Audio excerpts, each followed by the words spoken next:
ಒಂದು ಮಾತಾಡೋ ಹೂವ ಕಂಡೆ ನಾನು,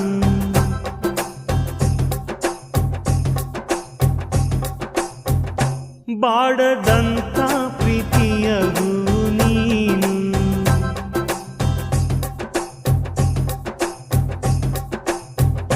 ನಿನ್ನ ಮನಸ್ಸಾಗೆ ಎಲ್ಲ ಬರಿಜೇನು, ಇನ್ನು ಇದಕ್ಕಿನ್ನ ದೊಡ್ಡದಲ್ಲ ಏನು. ನನ್ನ ಬಾಳ ಸಂತೋಷವೆಲ್ಲ ನೀನೆ, ನನ್ನ ಹಾಡು ಸಂಗೀತವೆಲ್ಲ ನೀನೆ. ನನ್ನುಸಿರು ಪ್ರಾಣ ಬದುಕು ಎಲ್ಲ ನೀನಮ್ಮ, ನನ್ನಾಸೆ ಕನಸ ಉಳಿಸೋ ಜೀವ ನೀನಮ್ಮ.